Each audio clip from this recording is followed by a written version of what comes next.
Hi, my name is Sarah Harris. Welcome to my channel called Wisdom Works.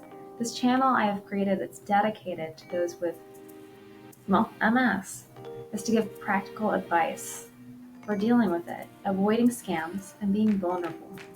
The point of this channel is also to incorporate other people that are patients with multiple sclerosis so we can work on building together and knowing that this is not a death sentence. Thank you so much for joining me today. Let's dive right in.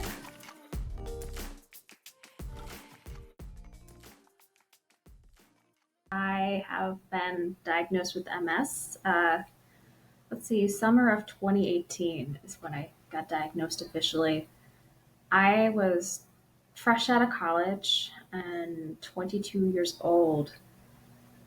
And my goodness, I was just simply on a walk with my parents on a trail. And suddenly it's just like I was going at a 45-degree angle and could not right myself. That was kind of scary because I had to grab onto my dad's arm just to remain upright and not flopping over. So that week I went to the doctors 3 times. First time was because of that. Doctor said that I had allergies. But okay. Just gave me pills.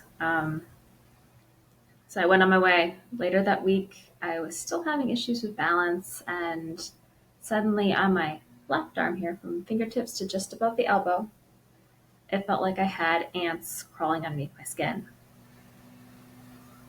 constantly.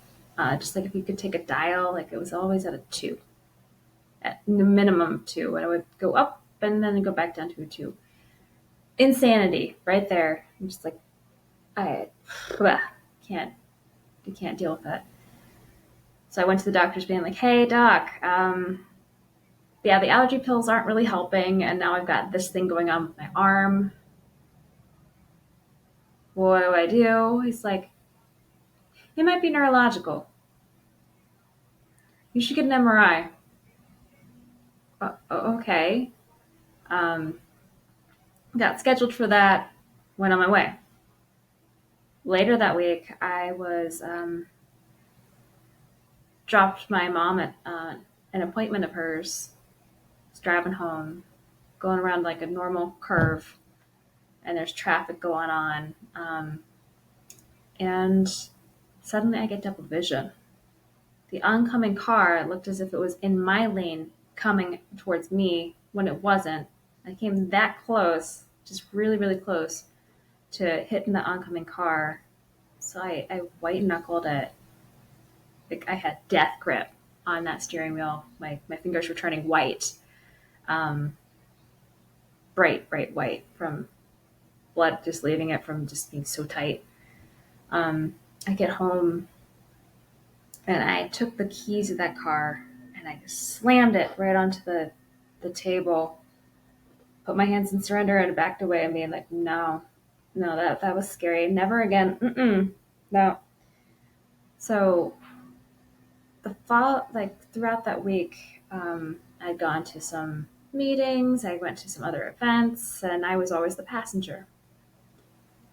I was sitting there, it was raining outside, and double vision still plagued me. Uh, if you could imagine, I was like, I, it's as if I had an imaginary emergency brake on the floorboard, and I just kept slamming my foot down on the imaginary emergency brake because I just kept seeing it looking like I had cars like coming right at us. Um, and then at meetings, there'd be the person at the front of the room, and it was just slightly off to the side of them. There's a paler, ghostly version of them talking at the same time, and I couldn't deal with it. Um, so I ended up having it where I was staring at the floor. So that third time I went to the doctors that week, my mom was driving me to work. I was actually not even coming to see the doctor. I was going to ask them if they could give me an eye patch because if I covered up one eye, I could see and work just fine. Yeah, no, that doctor I've had since I was really, really, really young, most of my life. He called my mom and I back to the conference room When he asked when my MRI was scheduled, he told me he couldn't move it up sooner. He suggested I go to the ER so that they could get it done for me. So off. Mom and I went. Did a bunch of different tests. And I hear these nurses say, "This looks like MS.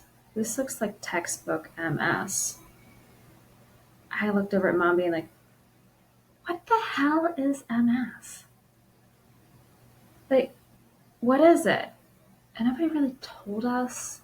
So, of course, we went to the worst possible place to go, the internet. I don't suggest it. I mean, the internet lies to you. They tell you basically everything in there. Oh, you're going to die. It's the worst thing in the world. It's this, it's not that, it's this. And so I had been asked if I'd be willing to be admitted to the hospital to see the on-call neurologist the next day. So I said, yeah, I will. And anybody all that's been to an ER, or not even just an ER, to a hospital, knows that there's no such thing as sleep. When you're in those rooms, you always are having like a nurse coming in to poke and prod you.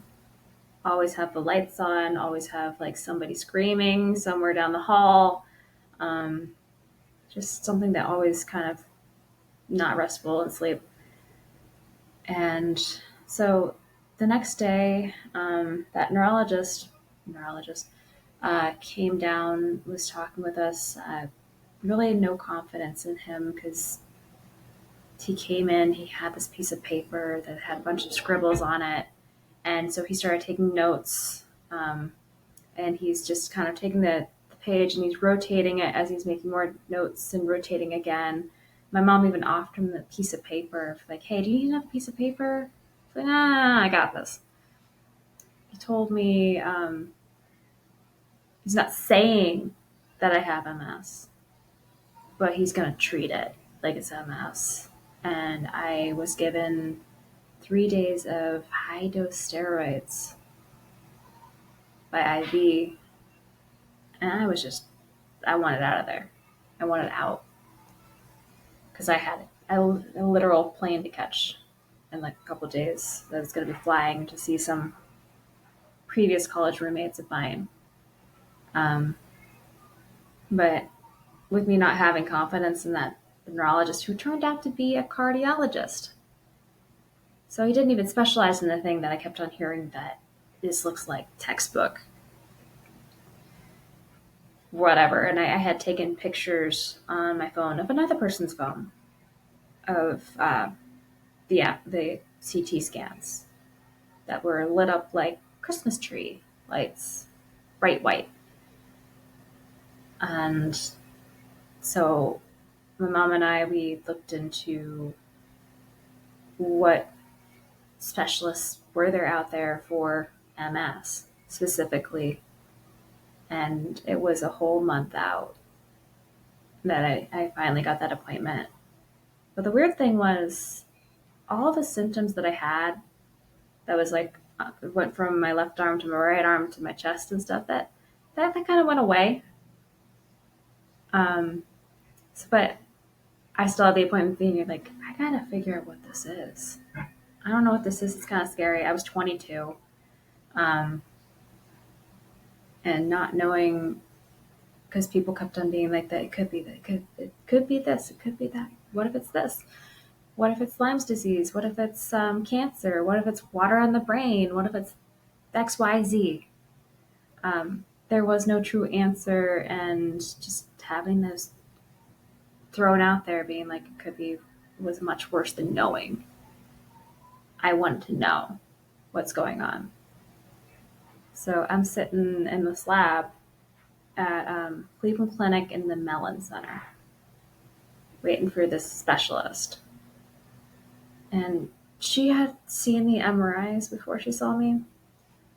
And the first words I remember coming out of her mouth when she walked through those doors, "You look better than your MRIs." Thanks, I think. She's She's like, whoa, wait. Let me backtrack. I know exactly what you have, and you have had it for a while. You have relapsing remitting MS, and it's moderate. In my head, I'm thinking, it's not severe, thank God. She's like, we caught it early. We can hit it hard and fast. Do not change your plans for the next 10 years of your life. Saying that to a 22-year-old made me feel like I'm going to be okay. She knows what it is. So there's a name. There's a name. And she says we can attack it. So yes, I'm not going to be with these weird symptoms forever.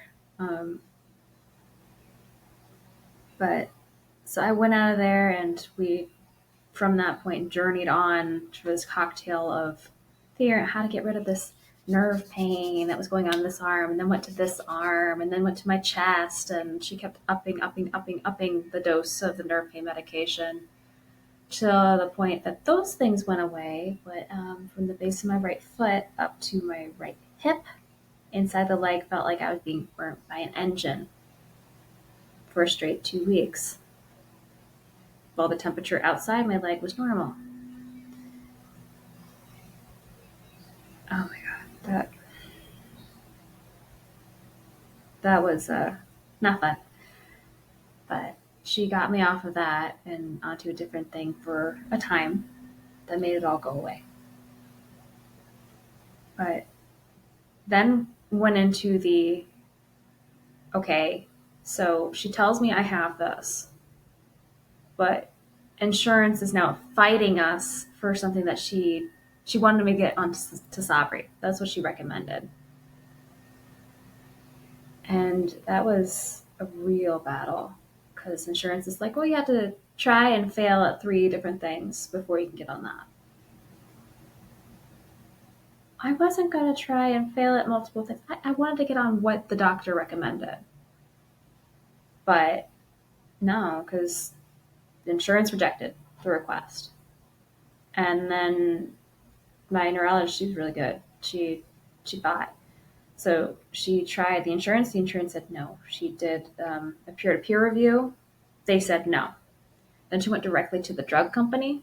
They said yes. And then I was on that for about a year, starting in like 2018. But I'm going to backtrack a little bit. My story is going to be popcorning around.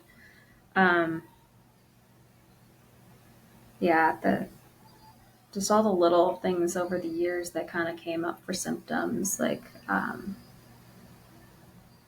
loss of words, having it when somebody asks you an address, and I started saying the letter 3, the letter 3. Oh, okay. Or going to a friend's, there's 2 situations with friends' weddings that I could pull up. One where I was dating this guy and he couldn't make it to the wedding. They were asking me, hey, where's so-and-so? And I was like, I was trying to say he couldn't make it, but I was trying to insert his name and I ended up putting in the groom's name instead. And he was the groom was standing right in front of me. He's like, I'm right here. And so I tried to explain it a different way, but the same result happened. So that's one, like towards the very, very beginning of my diagnosis. Then there was one that was just a couple of years ago. I was asking my friend how she and her husband were going to get into their honeymoon. Are you going by car or are you driving? What I meant is, are you going by car or are you flying? And each one of these, people will laugh at you. They will. But I know that I've had experiences where it's like I just came out of the hospital and I was really weak from being there. So take advantage if you need to. If you're traveling places, if they have wheelchair assist, take advantage of it. That was rather humorous for me when I was, this is like when I was 22 and there's nothing visibly wrong with me. Nothing visibly wrong. And so I'm getting a wheelchair assist and I'm getting out of planes, and somebody's coming to, like, you know, come with a wheelchair, got to give me the assist and all that, but they don't know who they're assisting. So they come and they're looking, okay, so there's an elderly person. Comes to them, not me. Comes to a person with an air tank, not me. Comes to another person, not me. And then there's the pilot that, because we were in a puddle jumper, that was standing next to me and just kind of pointing down at me. Her, it's her. And I'm like, hey. But I am so grateful that I got the wheelchair assist. There was no way that I was going to be able to walk fast enough across the airport to catch my flights. Um, I was exhausted going just a little bit, like, let alone going down the whole terminal, then getting on whatever that needed to go to the next terminal, with timing restraints and whatnot. Um, so, pro tip, if you're newly diagnosed and you just have like this whole thing about, I have this all under control, I don't need help from nobody, get over that fast. Because honestly, that's the best way I've been able to survive, is learning to accept help and not being too proud to accept help. Um, just so many examples I will be telling you guys. I know there's going to be many episodes here, but I'm just like talking like the first year right now. I've had it for over 5 that I've been officially diagnosed with. But yeah, there's been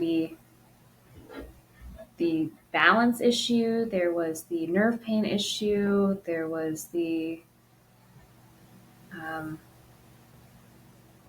vision issue that happened. Oh, now let's just talk about further on into the journey. Uh, I've been having what is commonly called the jello legs. Not as fun as it sounds. Like when you're walking, when I was walking, it felt like literally a lightning bolt hit me in the back and the pelvis, and it smoldered across the pelvis and the back, and then shot down the legs. And suddenly it didn't feel like my legs could support me anymore.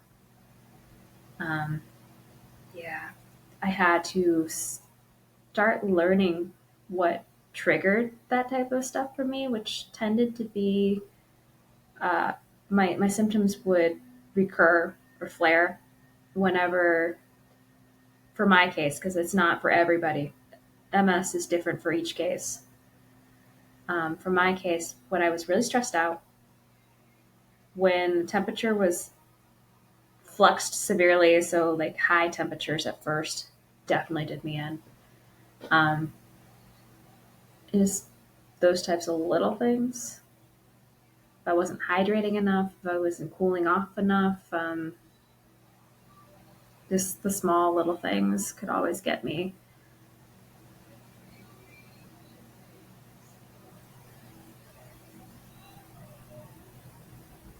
There's just a lot.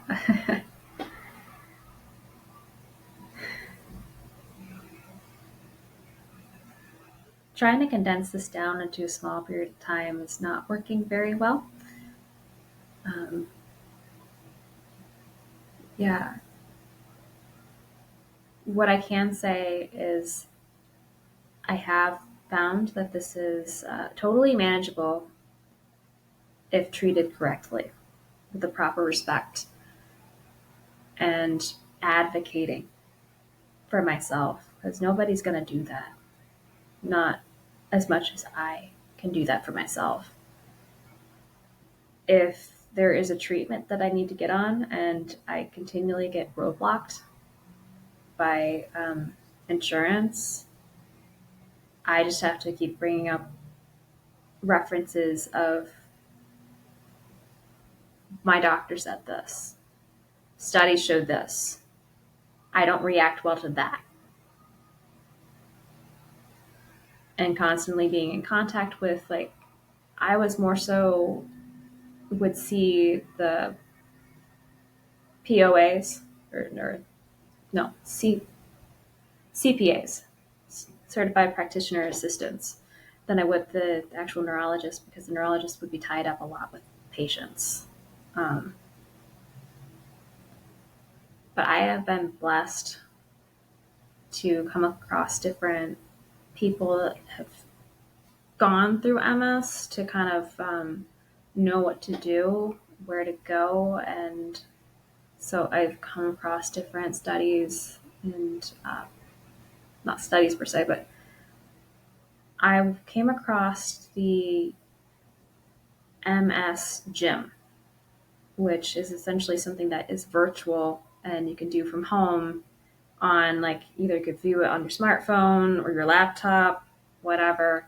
And there's literally this one person that has like multiple different courses that you can do to assist you with physical therapy to help like build like neurological pathways.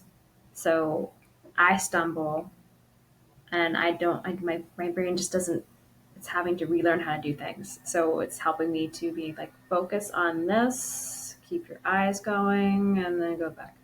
So things that kind of train your brain how to do the movements properly, um, so that I can walk better, that I can better keep my balance because my equilibrium is more in tune.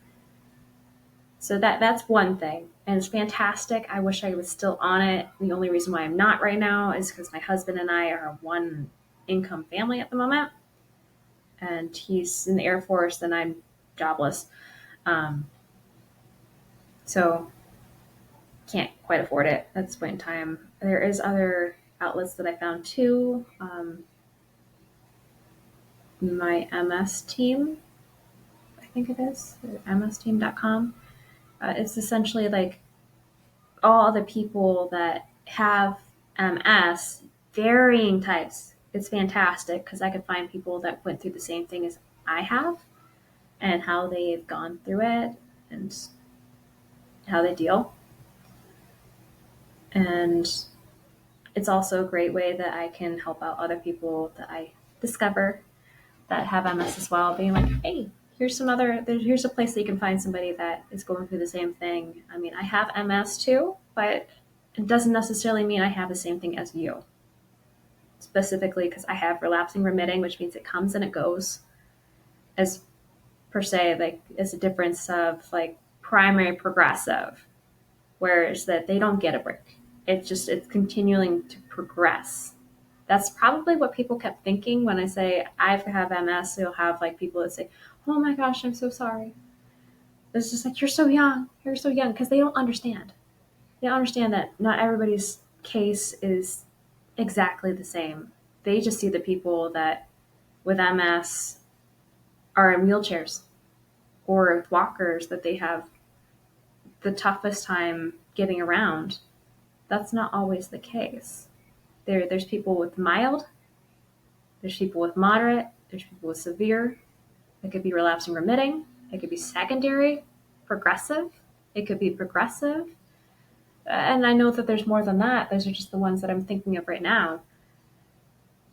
I'm just grateful that I finally got on the Tasabri for about a year. And I switched over to Ocrevus, which is, so Tasabri was every 28 days that I went in for an infusion. And Ocrevus is now every 6 months, which is great. Because I don't have to go in as often. And when I was working, which was not very long ago, I was still working. I only stopped because we moved. I was in banking. So when I do the infusions and stuff, I've had nurses suggest, and it took me a while before I got through this thick skull of mine that was stubborn, that the day of and the day after, I should not be working because my body is getting readjusted to whatever needs to happen. With Ocrevus, it's like it comes in, it kills all the B cells. So it's not all of my immune system, it is just a certain section of it, but it wipes me out. So, yeah, I'm grateful that it was like every 6 months now, because like when I was working, it kind of made it where there was less downtime.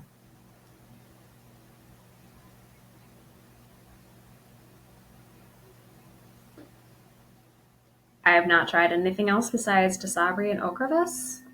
Besides the fact that when I first saw that neurologist, she gave me four different things that I needed to focus on. So there is exercise, there is eating right and healthy, there was sleep is important, and there was stress less. That was kind of funny to me. It's just gotta figure out, do meditation, whatever it is that helps stress less. Still working on that. But I am blessed with, like, having had where I've been on Ocrevus and doing what I can of those four things. I have been in remission for years, and that's been quite nice. But it doesn't mean I don't still have symptoms pop up. They still happen. I remember it was just last year, right before I got married. My husband and I, well, he was my fiance at the time, we were walking around the block and then back towards his house. And that's when the gel legs struck. And so he literally gave me a piggyback ride for 5 solid minutes before I kind of told him to put me down and just walk really slow with me. Uh, Again, stressful stuff like getting married. That's kind of a trigger. But I am grateful that the symptoms don't happen as much, and I can kind of take care of myself and see like I have this much of energy allocated for the day, which means I can't go that much. So I can't overdo it, or else I'm going to risk having the symptoms kind of flare or recur at an astronomical rate. And it's just kind of had me down for the count for a little bit. I really think it's funny just kind of having people want to tell them I have MS, because I'm not afraid to say that I have MS. And them looking at me being like, looking up, down. You don't look like you have MS. What's that supposed to look like? They're just thinking of like the most extreme, which I've seen. I've seen it, and I know, and I appreciate those people going through their journey, and I pray that they'll be getting better. I honestly do think that the advancements of studies with MS is going to have it where there is a cure for MS sometime in our lifetime, and I will strongly stick by that. Because that's the only way I can go. So, just journeying. Let's see, diagnosed in 2018. First neurologist said that I had it for a while. She thinks that it started back in 2017. I have had it where I had to fight to be on treatment. Insurance is funny because you fight to get on a certain treatment, and then they fight because it's expensive. And then when you get to a point in time that you don't really like the effects that the treatment's doing for you, and you want to have something that is not as frequent and overall is cheaper in the long run, and you suggest that you want to switch to the thing that's cheaper in the long run, that insurance company went, yeah, absolutely, I'll do that. So it was not a fight to get on that. I'm just like, interesting. But advocating for oneself is something that I've learned to do. Being able to look at the pros and cons of what treatments are doing for me. Being the fact that I don't want to be on a heck of a lot of medications for the rest of my life.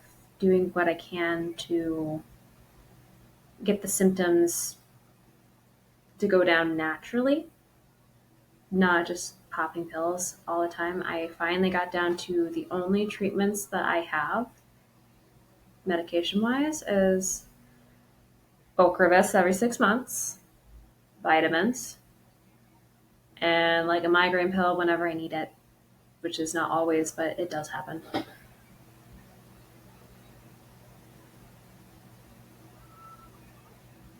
I love the fact that with this treatment, with like this diagnosis, and having the good days, having the bad days, starting to feel like I'm gonna treat every day like it's my last. So I'm gonna make the best out of it. So you never know. The good days for me is the days that the sunshine is out, that I can walk, that I can get around, that I can meet up with friends, no problem, do the duties that I'd like to do and the duties that I need to do, but I don't really like to do. Um, Simple things like being able to clean my house, watch after my dog, be able to be a mom. Um, I have a 4-year old stepdaughter um, that we're going to be having the blessing of having her for the summer. So prayers that I get through that. We'll see. I know other people that have kids that have MS and are kind of telling me like advocate a lot your time, your energy. Just make sure that you give them like, okay, so this is I can do this or I can do that. Which would you like? I can only do one. If they asked, I would recommend. They're a good friend of mine who also has MS. And she's an author. She wrote this child's book called Some Days. It's a really good read. I'd recommend it because it's a good way to explain it to kids what's going on. And just having a good sense of humor is a great way to get through life. Um, but yeah, there's a ton to dive into, and thank you so much for listening today.